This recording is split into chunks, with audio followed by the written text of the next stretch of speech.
আমরা দেখতে পাচ্ছি মাঝে মধ্যেই তারা জনগণের মধ্যে বিভ্রান্ত সৃষ্টি করার জন্য একবার বলতেছে টুস করে চলে আসবো, একবার বলতেছে যেদিন আসবো সেদিন ইতিহাস রচনা করব। আমরা আপনাদেরকে আহ্বান করছি, আপনারা আসুন, বাংলাদেশের মানুষ আপনাদের জন্য অপেক্ষা করতেছে। বরং যদি নাও আসতে চান তাহলে আপনাদেরকে আনার ব্যবস্থাও ইনশাআল্লাহ করব আমরা। এই কিভাবে পাখির মতো গুলি করে হত্যা করা হয়েছে, কথা ঠিক কিনা বলেন? ছাত্র জনতার মধ্যে থেকে যে সমস্ত ভাইরা শহীদ হয়েছে আমরা তাদের মাগফিরাত কামনা করি, এবং যেই সমস্ত ফ্যাসিস্টদের গুলিতে আমার ভাইরা দুনিয়া থেকে বিদায় হতে বাধ্য হয়েছে, মায়ের কোল খালি করেছে, অনেক স্ত্রীকে বিধবা করেছে, অনেক সন্তানদেরকে এতিম করা হয়েছে, ওই সমস্ত ফ্যাসিস্ট এবং স্বৈরাচারদের সহ স্বৈরাচারদের দোসরদের সহ সবাইকে আইনের আওতায় এনে বিচার করতে হবে।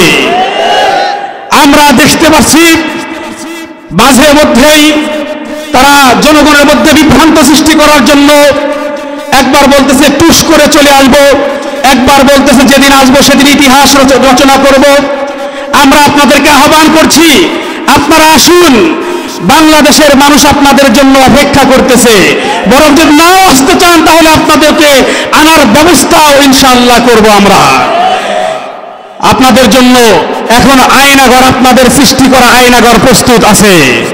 আপনাদের জন্য বিভিন্ন প্রকারের আপনারা যে সমস্ত আদালত কায়েম করেছিলেন, ট্রাইব্যুনাল কায়েম করেছিলেন, সেই ট্রাইব্যুনালে আপনাদেরকে বিচার করা হবে ইনশাআল্লাহ। সংগ্রামী সাথী ও বন্ধুগণ, দ্বিতীয় নম্বরের কথা, আমরা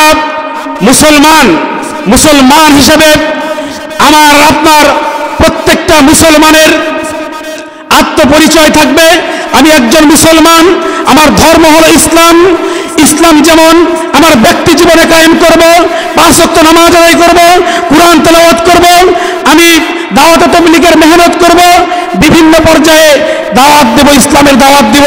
ঠিক তেমনি ভাবে আমাদেরকে এটাও মাথায় রাখতে হবে, আল্লাহর জমিনে আল্লাহর দ্বীন, আল্লাহর কুরআনের আইন প্রতিষ্ঠা করা আমার আপনার জন্য ফরজ। এটা আমাকে মাথায় রাখতে হবে। ইসলাম পূর্ণাঙ্গ একটি জীবন ব্যবস্থা। Islam is the complete code of life. ইসলাম একটি পূর্ণাঙ্গ জীবন ব্যবস্থার নাম। ইসলামের ভিতরে যেমনি ভাবে নামাজ আছে, রোজা আছে, বিভিন্ন বিধি বিধান আছে, ঠিক তেমনি ভাবে ইসলামের ভিতরে রাজনীতিও আছে। ইসলামী রাজনীতি যদি আমরা সমাজে প্রতিষ্ঠা করতে পারি তাহলে আব্রাহাম লিঙ্কনের দেওয়া গণতন্ত্র, তারপরে বিভিন্ন মানবজনের রচিত সমাজতন্ত্র, ধর্মনিরপেক্ষতাবাদ, তারপরে কমিউনিজম, বিভিন্ন প্রকারের ইজমকে নিচে দাবিয়ে ইসলামী আইন যদি আমরা জনগণের সম্মুখে তুলে ধরতে পারি, সমাজে প্রতিষ্ঠিত করতে পারি, তাহলে ইসলামী মানুষকে দিতে পারে একটি শান্তিময় জীবন ব্যবস্থা, কথা ঠিক কিনা? রাষ্ট্রের প্রত্যেকটা পর্যায়ে বৈষম্য দূর হবে, ধনী গরিব উঁচু নিচুর কোনো ব্যবধান থাকবে না। মসজিদের নামাজের কাতারের মতো একটি রাষ্ট্র আমাদের পাওয়া সম্ভব হবে, কথা ঠিক কিনা বলেন? মোহতারাম আমির, ইসলামী আন্দোলন বাংলাদেশের সংগ্রামী আমির মুফতি সৈয়দ মোহাম্মদ রেজাউল করিম পীর সাহেব চরমোনাই ইতিমধ্যেই ঘোষণা দিয়েছেন, আমরা এমন একটা রাষ্ট্র ব্যবস্থা কায়েম করতে চাই যে রাষ্ট্রটা হবে মসজিদের কাতারের মতো। সুবহানাল্লাহ বলেন। আল্লাহ তাআলা আমাদের সবাইকে বুঝার আমল করার তৌফিক দান করেন। যারা যুবক আছেন, বিশেষ করে যুবকদেরকে ইসলামী যুব আন্দোলন বাংলাদেশে যোগ দেওয়ার জন্য আহ্বান করে আমি আমার সংক্ষিপ্ত বক্তব্য শেষ করছি। আসসালামু আলাইকুম ওয়া রাহমাতুল্লাহি ওয়া বারাকাতুহু।